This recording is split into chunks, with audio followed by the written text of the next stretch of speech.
Thomas Haye tiba di Indonesia untuk proses naturalisasi. Calon pemain naturalisasi Tom Haye telah tiba di Indonesia pada hari Kamis 28 Desember. Kepastian ini diumumkan langsung oleh PSSI sendiri. Kedatangannya pun telah sesuai jadwal dan seperti yang diketahui, sebelumnya pemain yang berposisi sebagai gelandang itu memang sudah dijadwalkan tiba di Indonesia pada Kamis sore. Kabar tersebut datang dari Endri Irawan selaku anggota Komite Eksekutif PSSI. Ada satu pemain, calon pemain timnas lagi, yaitu Tom Haye. Sore ini dia akan datang ke Indonesia untuk mengurus berkas-berkas dulu. Mudah-mudahan saja dia lancar, kata Endri. Namun sementara itu, beberapa agenda kini harus dijalani Tom Haye demi merampungkan proses naturalisasinya tersebut. Dilansir dari laman resmi PSSI, pemain kelahiran tahun 1995 itu akan menjalani interview di Badan Intelijen Negara serta Kedutaan. Ia pun kemudian diharuskan menjalani tes kesehatan. Tes kesehatan itu rencananya terlaksana di Rumah Sakit Mitra Keluarga Cibubur, Jawa Barat. Selain itu, sang pemain juga akan berkunjung ke perwakilan kedutaan besar negara asalnya. Ia pun mengaku senang bisa mengunjungi Indonesia. Pemain yang bermain untuk klub Eredivisie Heerenveen ini lalu tak sabar untuk bisa memperkuat timnas Indonesia. Senang akhirnya bisa tiba di Indonesia. Ya, memperkuat timnas akan menyenangkan dan itu akan terjadi. Saya hanya perlu menjalani prosesnya saja dan saya masih percaya diri hal itu akan terjadi, kata Tom Haye.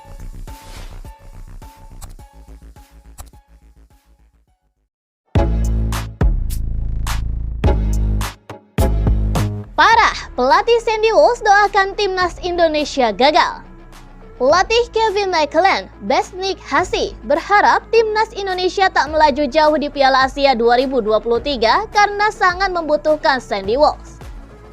Kevin McClelland baru saja mengakhiri tahun 2023 dengan kekalahan dari Charleroi dengan skor 1-3 di lanjutan Liga Belgia.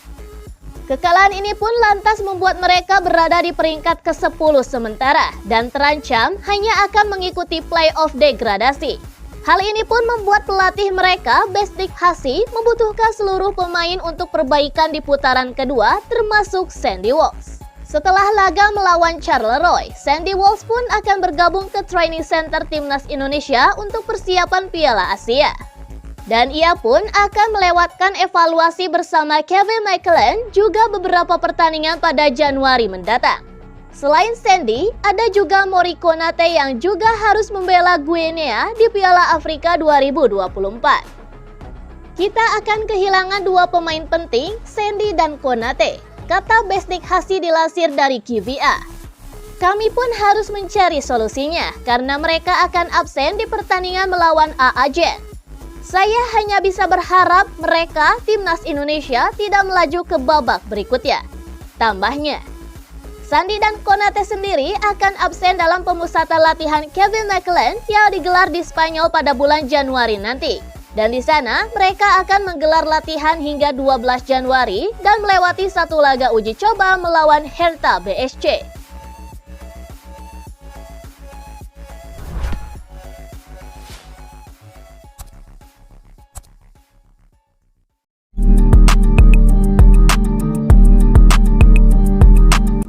Pemain timnas Indonesia pamerkan menu makanan bergizi. Beberapa hari terakhir, isu tak sedap datang dari sesi pemusatan latihan timnas Indonesia di Turki. Penyebabnya adalah beredarnya video dari akun Instagram Marcelino Ferdinand. Dalam video itu, memperlihatkan Witan Sulaiman yang tengah memasak mie instan di dalam kamar hotel. Dan sontak saja, aksi itu pun menarik perhatian dari netizen pecinta sepak bola Indonesia. Akun media sosial resmi Timnas Indonesia mencoba meyakinkan publik bahwa makanan yang disantap skuad Garuda di Turki sangat baik dan juga sehat. Hal itu tampak dari video yang baru-baru ini diunggah pada media sosial mereka. Dalam video tersebut, tampak para pemain Timnas Indonesia menikmati menu makanan sehat dan nikmat di hotel. Beberapa pemainnya pun membagikan menu makanan mereka, telur, olive, sama tomat, sedikit roti, banyak protein, kata Mark Klok sembari memamerkan piringnya. Dalam video tersebut, dokter Timnas Indonesia, Alvan Asyar, memberikan penjelasan mengenai menu makanan yang disediakan untuk tim merah putih selama menjalani pemusatan latihan di Turki. Menurutnya, pihak hotel memperlakukan skuad Timnas Indonesia dengan baik. Makanan yang disediakan pun sangat sehat dan juga sangat variatif. Training center di Turki ini makanannya sangat baik dan variatif. Jadi, mereka bisa leluasa mengambil tetapi sesuai dengan kaidah-kaidah yang ada, katanya. Alvan Asyar pun menjelaskan adanya karbohidrat, protein, dan juga lemak yang ada pada menu makanan para pemain timnas tersebut.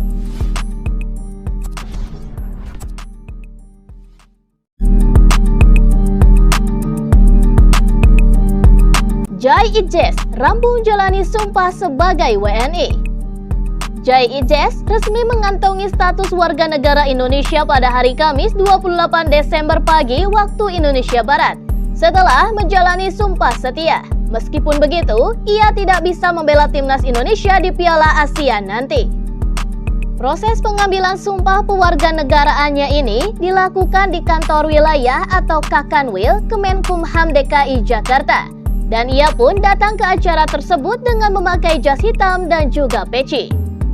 Pengambilan sumpah tersebut berjalan dengan lancar. Lalu pemain yang kini membela klub Venezia tersebut tidak menemui kendala yang berarti, termasuk ketika mengucapkan sumpah setia sebagai WNI. Meskipun ia sudah menjadi seorang WNI, Jai Idjes dipastikan belum bisa membela timnas Indonesia pada ajang Piala Asia 2023 nanti.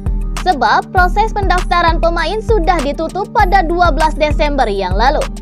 Ketika itu, ia belum mendapatkan status WNI. Jadi, nama pemain 23 tahun itu tidak bisa didaftarkan untuk Piala Asia. Sementara itu, untuk bisa membela timnas, ia harus melewati satu tahapan lagi. Jai Idjes sendiri harus mendapatkan persetujuan dari FIFA lewat dokumen pindah federasi dari KNVB Belanda ke PSSI. Dan jika semua berjalan lancar, ia bisa menjalani debut saat Indonesia berjumpa Vietnam pada 21 Maret 2024 pada ajang kualifikasi Piala Dunia 2026.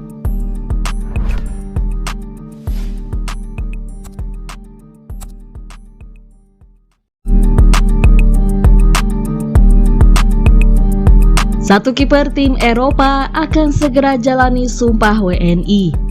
Staf ahli Kemenpora bidang diaspora Hamdan Hamedan memberikan sinyal